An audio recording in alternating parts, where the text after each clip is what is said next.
Within state তো কি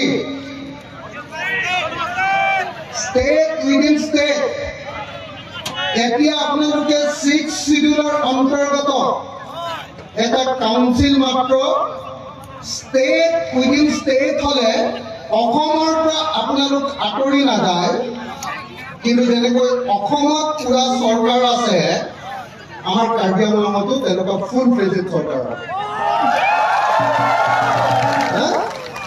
মই সেইকাৰণে আপোনালোকে এইটো পাবলৈ লৈছিলে 1967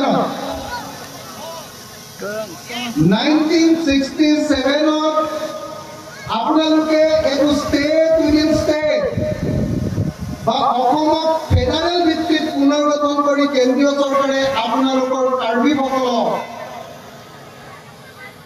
এই ষ্টেট উইদিন ষ্টেট দিবলৈ লৈছিলে কিন্তু কেন্দ্ৰীয় চৰকাৰে সেইটো মানি লোৱাৰ পাছতো সেই সময়ৰ অসমৰ কংগ্ৰেছ চৰকাৰ আৰু অসমৰ জাতীয়তাবাদী নেতৃবৰ্গই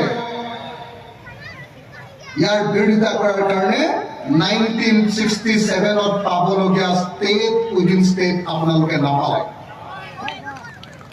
সেইটোৰ কাৰণে যুঁজি ইতিমধ্যে মেঘালয় ষ্টেট পাই গ'ল 1967 কাৰ্বি আংলং আৰু উত্তৰ কাছাৰক মেঘালয়ৰ লগতে খাচীয়া আৰু গাৰো হিলছৰ লগতে একেলগতে ৰাখিছিলে আপোনালোকেও ষ্টেট পাবৰ কাৰণে তেতিয়া গৈ আছিলে কিন্তু ক'বলৈ বেয়া যুগে যুগে দেখা গৈছে যে কাৰ্বিসকলে তেওঁলোকৰ অধিকাৰ পাওঁ অৱস্থাত আকৌ নোপোৱা হৈ যায় তাৰ কাৰণটো হ'ল আপোনালোকৰ বহু নেতাৰ 2 নম্বৰী ৰাজনীতি মই সেইকাৰণে আপোনালোকক ক'ব খুজিছো আপোনালোকে 244A পোৱাটো মোৰ বাহিৰে চাগে অসমীয়া মানুহে ছাপৰ্টে নিদিব ক'ব যে কেলে কৈছো বুলি ক'ব কিন্তু মই কওঁ যে আপোনালোকে 244A পাব লাগে আপোনালোকৰ কাৰণে সংবিধানত এইটো লিখি থোৱা আছে আপোনালোকক সেই অধিকাৰ দিব লাগে এইটো মই মানি নহয় আদিবাসী লোক আহিছে মই সকলোকে কৈছো যে কাৰ্বি আংলঙত 244A দিয়াটো মই সমৰ্থন কৰো এখন স্পষ্টকে সকলোৱে কৈ দিব পাৰে মোক কাইলৈ ক'ব যে ই ভিলেই ই কাৰ্বিবিলাকক স্বায়ত্ত শাসন দিবলৈ যায় এনেকে ক'ব ই মোক গালি দিব কিন্তু মই একদম দৃঢ়তাৰে আপোনালোকৰ সন্মুখত কৈ গৈছো যে 244A মই ছাপোৰ্ট কৰো আৰু সেইকাৰণে আপোনালোকে নো অট'নমাছ ষ্টেট নো ৰেছ বুলি নো অট'নমাছ ষ্টেট নো ৰেছ বুলি যেতিয়া শ্লোগান দিয়ে তেতিয়া ময়ো একেলগতে আপোনালোকৰ হাতৰ মুঠি ওপৰলৈ তুলি একেলগতে কওঁ যে নো অট'নমাছ ষ্টেট নো ৰেছ দেই এইটো একদম স্পষ্টকে কৈছো অসমত আৰু কোনো মানুহে ইমান স্পষ্টকে এইটো কথা ক'ব নোৱাৰে মই খাটাংকে আপোনালোকক ক'ব পাৰোঁ মই কিন্তু আপোনালোকক এইটো ছাপৰ্ট দিওঁ আৰু কোনোবাই মোক ভাল পালে বেয়া পালেও মই ফেডাৰেলিজমত বিশ্বাস কৰোঁ ক্ষমতা দিল্লীৰ হাতত নহয় দিছপুৰৰ হাতত নহয় জনতাৰ হাতলৈ আহিব লাগে এইটো বিশ্বাস কৰোঁ আৰু সেইকাৰণে মই কাৰ্বিসকলৰ 244A ছাপৰ্ট কৰোঁ এইটো ক্লিয়াৰিফাই সকলোকে কৰি দিছিলে ডিমাছাসকলৰ ক্ষেত্ৰতো একেই ছাপৰ্ট কৰোঁ কিন্তু এটা কথা মনত ৰাখিব কোনো ৰাজ্য কোনো জিলা বা কোনো কেন্দ্ৰীয় শাসিত অঞ্চলত অকল এটা জাতি বসবাস নকৰে কাৰ্বি আংলঙতো অকল কাৰ্বি মানুহে বসবাস নকৰে কুকিয়ে বসবাস কৰে নগাই বসবাস কৰে লুথাই বসবাস কৰে ৰেংমাই বসবাস কৰে বড়োৱে বসবাস কৰে আহোমে বসবাস কৰে অসমীয়া ভাষী মানুহে বসবাস কৰে আদিবাসী মানুহে বসবাস কৰে আপোনালোকেও কিন্তু একেটা সময়তে প্ৰত্যেকটো জাতিক সন্মান কৰিবলৈ শিকিব লাগিব মই স্পষ্টকে একেটা কথাই কৈ দিছো স্পষ্টকে স্পষ্টকে একদম কৈ দিছো, দুটা কথা আপোনালোকে মনত ৰাখিছে চাগে। যেনেকৈ মই আপোনালোকৰ গণতান্ত্ৰিক সংগ্ৰামক সমৰ্থন দিছো যে আপোনালোকে অধিক ক্ষমতা পাব লাগে, আপোনালোকে ষ্টেট উইদিন ষ্টেট পাব লাগে, 244A পাব লাগে। একেটা সময়তে মই একেটা গণতান্ত্ৰিক কথা কৈছো যে কাৰ্বি আংলঙত পৃথিৱীৰ কোনো ঠাইতে অকল এটা জাতি বসবাস নকৰে, আন যিবিলাক জাতি বসবাস কৰে তেওঁলোককো আপোনালোকে সন্মান সহকাৰে তাত বসবাস কৰিবলৈ অধিকাৰ দিব লাগে, হয়নে? যদি আপুনি বেলেগক সন্মান নকৰে তেতিয়াহ'লে আপোনাকো বেলেগে সন্মান নকৰিব, হয়নে? গতিকে এইটো মনত ৰাখিব। তাৰ বাহিৰে 100% আপোনালোকক আন সকলো কথাতে মই সমৰ্থন কৰোঁ, 100%। এতিয়া 244A কোনে আনিব পাৰিব? 244A তুলিৰাম ৰঙাঙে আনিব নোৱাৰে। কেলে নোৱাৰে? তুলিৰাম ৰঙাঙৰ ৰাজহাড়ডাল, এই ৰাজহাড়ডালক কি বুলি কয় কাৰ্বি ভাষাত? কি বুলি কয়? আমৈ, আমৈ। এই আমৈটো তুলিৰামৰ এই আমৈটো এনেকে বেকা। কথাটো বুজিছেনে নাই? তুলিৰামে হিমন্ত বিশ্ব শৰ্মালৈ ভয় কৰে, হয়নে নহয়?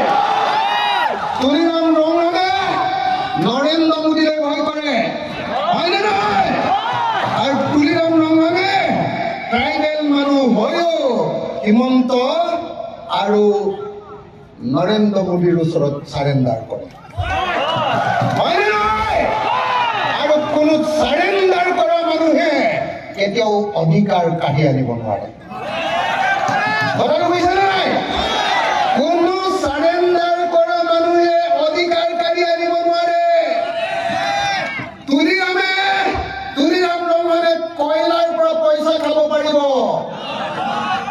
ৰাস্তাৰ নামত অহা পইচা আধা খাই দিব পাৰিব, বুজিছেনে নাই? আৰু আপোনালোকক কেতিয়াবা কেতিয়াবা গাহৰি মাংস আৰু মদো খুৱাব পাৰিব, কিন্তু তুলিৰাম ৰঙাঙে কেতিয়াও 244A কাৰ্বি আংলঙৰ মানুহৰ কাৰণে আনি দিব নোৱাৰে। কথাটো বুজিছেনে নাই? সঁচাকৈ বুজিছেনে নাই? মই কাৰ্বি ভাষা নাজানো, মই জনা হ'লে কাৰ্বি ভাষাত ক'লোহেঁতেন। এইটো ক'ব পাৰিব লাগিছিলে। কাৰ্বিসকল অসমৰ কলম্বাছ কোনে কৈছিলে? বিষ্ণু ৰাভাই। বিষ্ণু ৰাভাই কৈছিলে, বড়ো নেতা অসমৰ আটাইতকৈ ডাঙৰ বিপ্লৱী বিষ্ণু ৰাভাই কৈছিলে যে অসমখন প্ৰথমতে আৱিষ্কাৰ কৰিছিলে অসমৰ প্ৰথম মানুহ হ'ল কাৰ্বিসকল, বুজিছেনে নাই? মোৰ গুৰু বিষ্ণু ৰাভাই কৈছিলে, মোৰ গুৰু বিষ্ণু ৰাভাই কৈছিলে যে অসমৰ প্ৰথম মানুহবিলাক হ'ল কাৰ্বি মানুহ। আৰু সেই বিষ্ণু ৰাভাই কৈ যোৱা অসমৰ প্ৰথম মানুহ কাৰ্বি মানুহবিলাকক মই আজি এই লগত আপোনালোকে বহি থাকোঁতে এজন এজনকে সুধিছিলো, মহিলাবিলাকক সুধিছিলো, মতা মানুহবিলাকক সুধিছিলো। মই সুধিছিলো যে আপুনি কি কৰে, চাকৰি কৰে নে অন্য কি? মই ইয়াত যিমান মানুহ লগ পালো, যিমান মানুহ মই 100 মান মানুহক সুধিলো, 100 মান মানুহে ক'লে যে আমি চবেই খেতি কৰো নহ'লে হাজিৰা কৰো, হয়নে? খেতি কৰো নহ'লে হাজিৰা কৰো, হয়নে? তাৰপিছত মই সুধিলো যে আপোনালোকৰ ঘৰবিলাক পকা নে কেঁচা?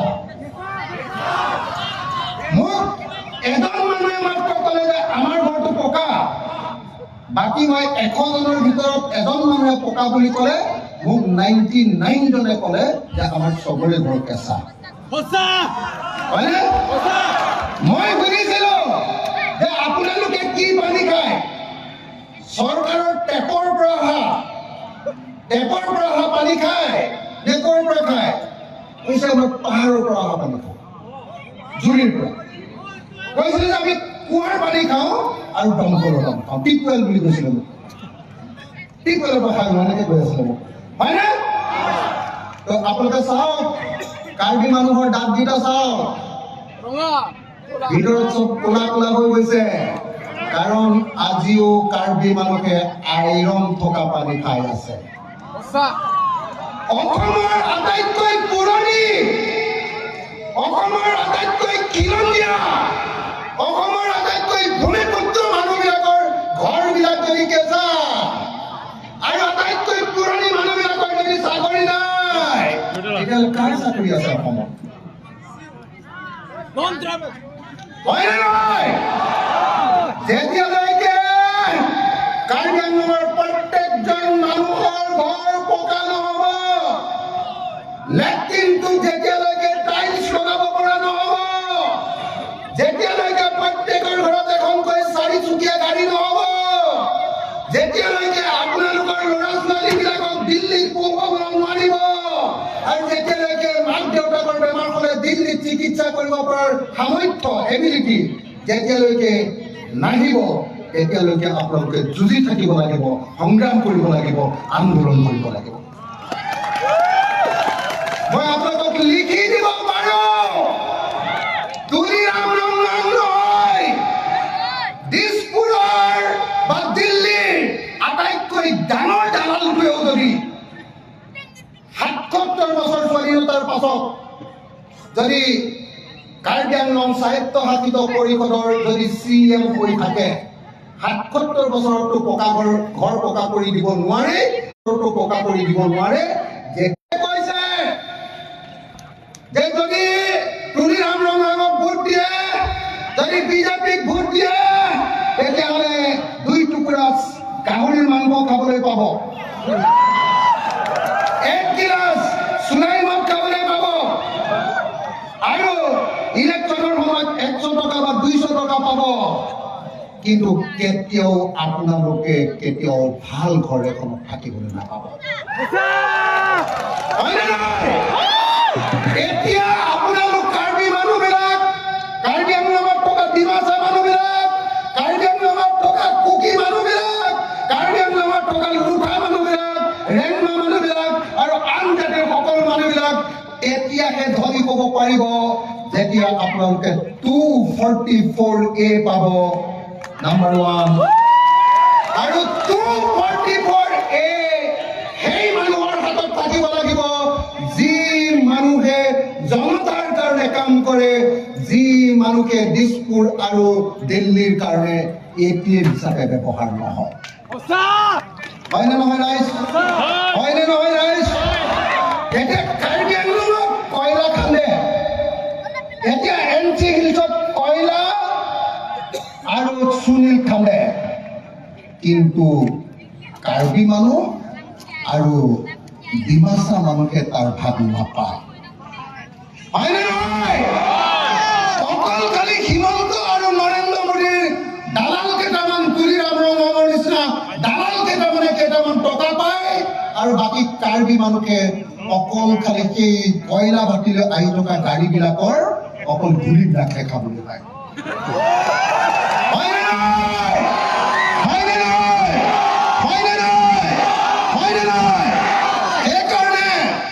সেইকাৰণে APSLC-এ যি অট'নমাছ ষ্টেটৰ আন্দোলন আৰম্ভ কৰিছে এই অট'নমাছ ষ্টেটৰ আন্দোলনটোক আপোনালোকে শক্তিশালী কৰিব লাগিব APSLC-এ ইলেকশ্যনত জিকক বা হাৰক আন্দোলনটো বেছিকে আগবঢ়াই লৈ যাব লাগিব আৰু মই আপোনালোকক কথা দিছো আপোনালোকে যেতিয়া গুৱাহাটীলৈ যাব গোটেই কাৰ্বি আংলঙৰ মানুহে আন্দোলন কৰিবলৈ দিছপুৰ ঘেৰাও কৰিবলৈ তেতিয়া আপোনালোকৰ লগত অসমীয়া মানুহৰ প্ৰতিনিধি হিচাপে ময়ো আপোনালোকৰ লগত থাকিম আপোনালোকক যদি হিমন্তৰ পুলিচে গুলিয়াই তেতিয়াহ'লে ময়ো বুকু পাতি থিয় হ'ম সেইকাৰণে মই APSCৰ চেয়াৰমেন APSCৰ সভাপতি APSLCৰ সভাপতি জনছ ইন্টি কাটাৰ ডাঙৰীয়াক ক'ব খুজিছো যে অকল ইলেকশ্যনত লাগি থাকিলে নহ'ব ইলেকশ্যনত লাগি থাকক কিন্তু তাৰ লগে লগে ডাঙৰ বিশাল ৰাজনৈতিক সমাৱেশ আৰু ৰাজনৈতিক আন্দোলন আমি গঢ়ি তুলিব লাগিব যাতে এটা নিৰ্দিষ্ট সময়ৰ ভিতৰত কাৰ্বি আংলঙে 244A অধীনত ষ্টেট উইদিন ষ্টেট লাভ কৰিব পাৰে লাগে নে নালাগে 244A লাগে নে নালাগে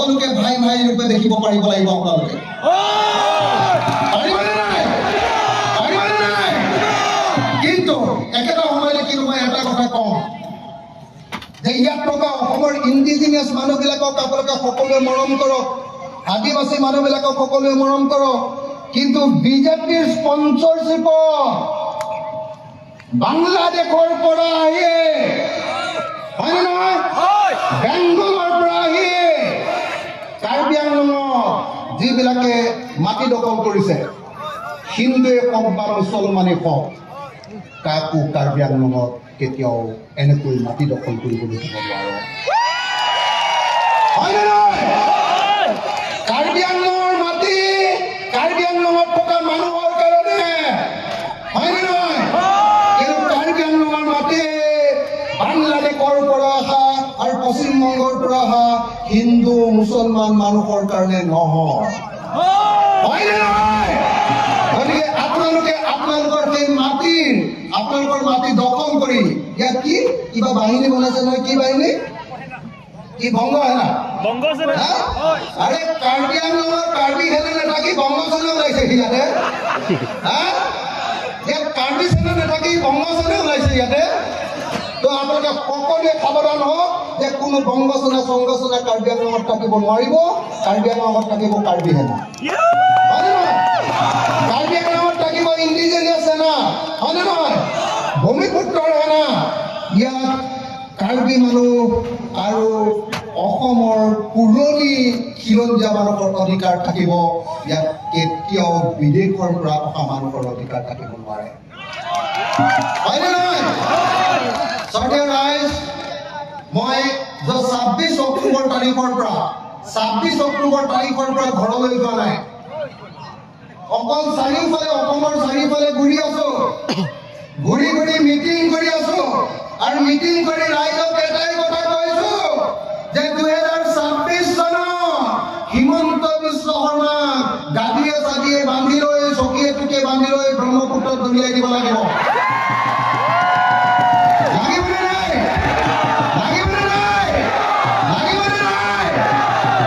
আৰু লগতে যেতিয়া হিমন্ত বিশ্ব শৰ্মাক দলিওৱা হ'ব তাৰ লগত আৰু এখন সৰু চকী আৰু এটা মানুহক বান্ধি লোৱা হ'ব কোন বাৰু কাৰ্বি আংলঙৰ পৰা আৰু এটা মানুহক বান্ধি লোৱা হ'ব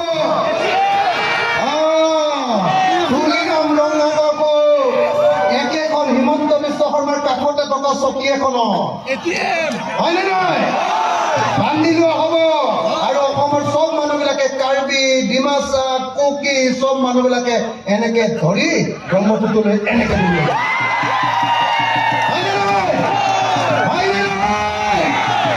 মই সকলো ৰাইজকে 26 চনৰ নিৰ্বাচনত একো নেচাবৰ কাৰণে কেৱল আৰু কেৱল APHLC ভোট দিবৰ কাৰণে মই আপোনালোকক আহ্বান জনাইছো আৰু মই নিজে আহি 26 চনৰ ইলেকশ্যনত APHLCৰ কাৰণে কেম্পেইন কৰিম আপোনালোকৰ ঘৰবিলাকলৈ যাম আপোনালোকৰ গাঁৱলৈ যাম আপোনালোকৰ পাহাৰলৈ যাম আৰু কাৰ্বি আংলঙৰ পৰা তুলিনাম ৰঙাওক পাহাৰৰ পৰা দলিয়াই দিয়াৰ ব্যৱস্থা গ্ৰহণ কৰিম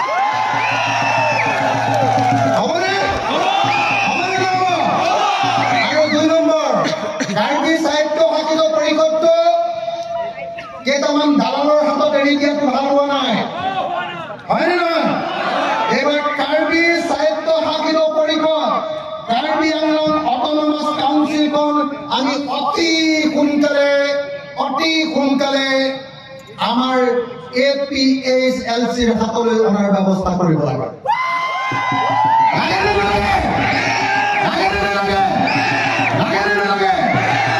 সকলোৱে আমি এই সাহিত্য শাসিত পৰিষদখন আনিব লাগিব আৰু আনি লৈ এইখন কাৰ্বি মানুহ আৰু কাৰ্বি আংলঙত থকা মানুহৰ অধিকাৰৰ কাৰণে কামত খটুৱাব লাগিব কাকো দালালি কৰিবৰ কাৰণে এইখন এৰি দিব নালাগিব হয়নে নহয় মই এটাই আশা ৰাখিম যে কাৰ্বি আংলঙৰ প্ৰত্যেকটো পৰিয়ালৰ ঘৰত বিশুদ্ধ খোৱা পানী হওক প্ৰত্যেকটো ঘৰ পকা হওক প্ৰত্যেকটো লেট্ৰিন টাইলছ লগাওক প্ৰত্যেক ঘৰ মানুহে চাকৰি পাওক প্ৰত্যেক মই ইয়াত সুধিছিলোঁ হিমন্ত বিশ্ব শৰ্মাই কৈ থাকে বোলে আমি খিলঞ্জীয়া মানুহৰ কাৰণে বহুত কাম কৰিছো।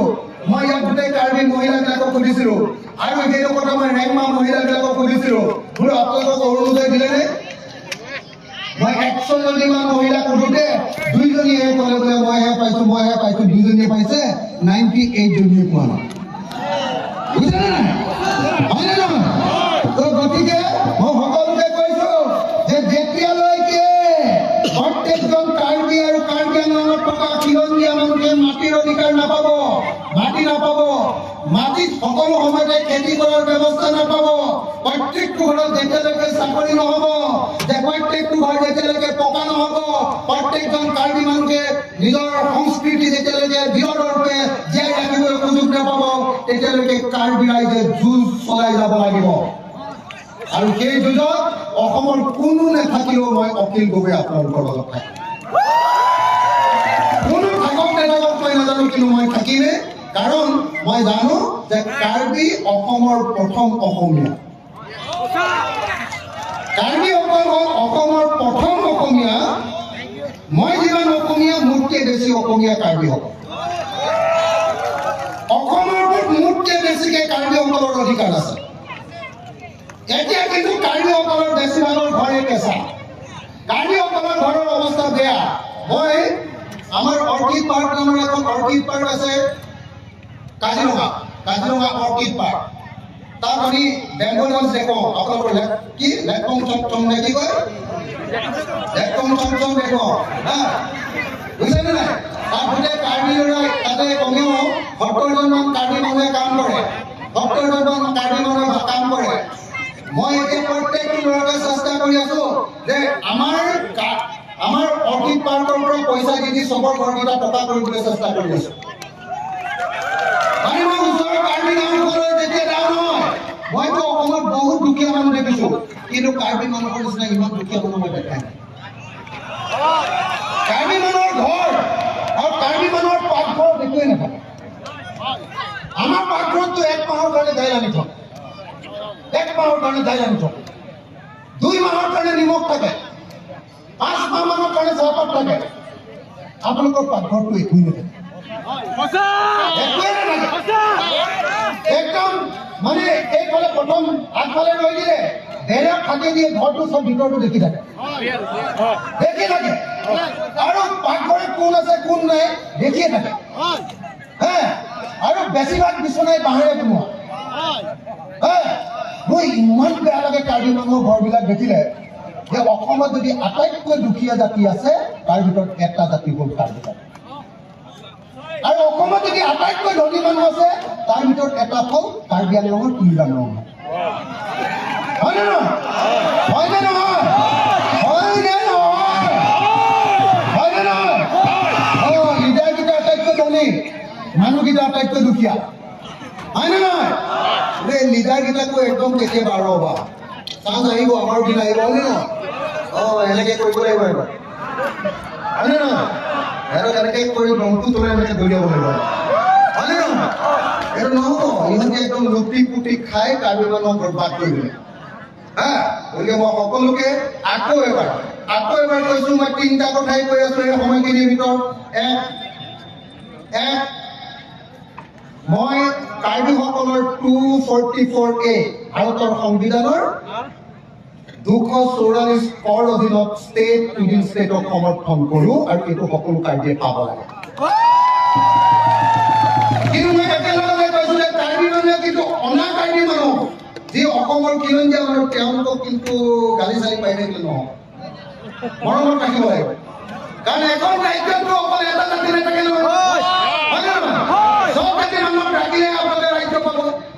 ইয়াত যদি বেছিভাগ অনা কাৰ্বি মানুহে কয় যে কাৰ্বি আংলঙক চাৰিটা নিদিব, তেতিয়াহ'লে কেতিয়াও আপোনালোকক নিদিয়ে। চবকে মৰমত ৰাখিব লাগিব। এইটো কথা বুজি ল'ব দেই, এইটো কথা ভুল নকৰিব কেতিয়াও। বুজিছেনে নাই? চবে ক'ব লাগিব যে কাৰ্বি আংলঙত থকা আমাৰ মানুহক চাৰিটা আপত দিয়ক, এনেকে ক'লেহে আপোনালোকে পাব। বুজিছেনে নাই? এইটো 1 নম্বৰ। 2 নম্বৰ কথা, আপোনালোকে তুলিৰাম ৰঙাঙৰ নিচিনা দালালবিলাকক দলিয়াই পেলাব লাগিব। আৰু আপোনালোকে জম ইঞ্চি কাঠাৰৰ নিচিনা মানুহবিলাকক আনিব লাগিব। হয়নে নহয়? ছাব্বিছ ছখন আসনৰ ভিতৰত কাৰ্বি আংলং আৰু ডিমা হাছাও ছখন আসনৰ ভিতৰত ছখন বিধানসভাৰ আসন APHLCৰ হাতলৈ আনিব লাগিব। কাৰণ এতিয়া বিজেপিৰ পৰা যিকেইটা মানুহ গৈছে, মই একেলগতে সেই MLA কেইটাৰ লগত বহি থাকো, সেইকেইটাৰ মুখেদি মাতিবই লাগিব। হয় নে নহয়? আপোনালোকৰ কাৰ্বি আংলঙৰ MLA কেইজনে এটাও শব্দ বিধানসভাত নকয়, নামাতে। এটা মুখতে আশা লগাই থৈ দিছে, হিমন্ত বিশ্ব এনেকে তাক লগাই দিছে, এটা শব্দ নামাতে কাৰ্বি আংলঙৰ। গতিকে আপোনালোকে এই শাসনটো বদলাব লাগিব, কাউন্সিলটো আৰু লগতে বিধানসভাৰ আসনকেইখন এইবাৰ APHLCৰ কাৰণে আনিব লাগিব। মই নিজেও আহি লৈ এইবাৰ ঘৰে ঘৰে থাকি কেম্পেইন কৰি এইবাৰ জিকাব বিচাৰিম।